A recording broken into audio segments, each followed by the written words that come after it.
मोदींनी रोड शोले त्या ठिकाणी महाविकास आघाडी विजय झाले। मोदींनी ज्या ज्या ठिकाणी रोड शो घेतला त्या ठिकाणी महाविकास आघाडीचा विजय झाला असं शरद पवारांनी म्हटलंय। मोदींना धन्यवाद देणं कर्तव्य समजतो असंही शरद पवारांनी म्हटलंय। शरद पवार यांनी नरेंद्र मोदी यांना यावेळी टोला लगावला। तर मोदींनी सभा घेतलेल्या ठिकाणी पराभूत झालेले उमेदवार देखील आहेत, त्या संदर्भात शरद पवार यांनी टोला लगावलेला आहे। मोदींनी सभा घेतलेल्या ठिकाणी पराभूत झालेला उमेदवार पाहूयात ग्राफिक्सच्या माध्यमातून।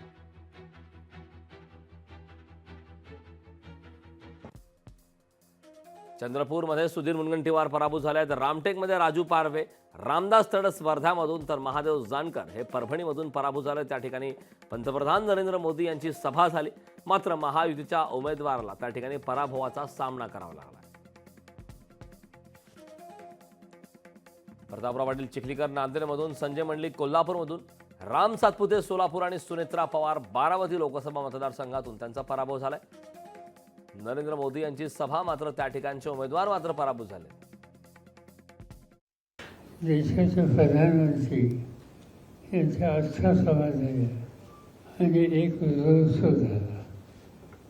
त्यांच्या या आजच्या सभा ज्या ठिकाणी झाल्या आणि रोड शो ज्या ठिकाणी झाला त्या ठिकाणी आम्हा लोकांच्या उमेदवारांना जनतेने फारच मोठ्या प्रमाणात पाठिंबा दिला आणि म्हणून विधानसभेच्या निवडणुकीच्या काळामध्ये प्रधानमंत्र्यांच्या जेवढ्या ज्या जागा भीती होती तेवढं आमचा स्वस्थ बहुमताच्या दृष्टीनं अनुकूल वातावरण होईल।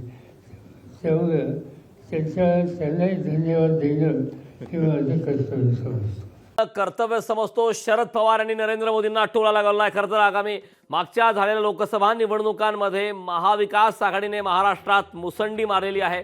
पंतप्रधान नरेंद्र मोदी यांचे रोड शो झाले, त्या ठिकाणी देखील महाविकास आघाडी विजय झाली आहे। मोदींना धन्यवाद देणं कर्तव्य समजतो असं देखील या दरम्यान शरद पवार यांनी म्हटलं।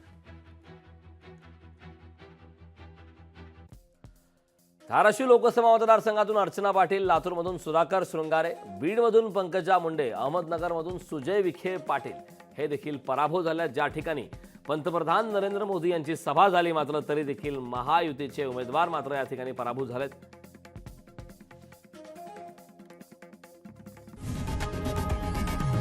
लोकशाही मराठी ऐका, पहा, जागरूक रहा।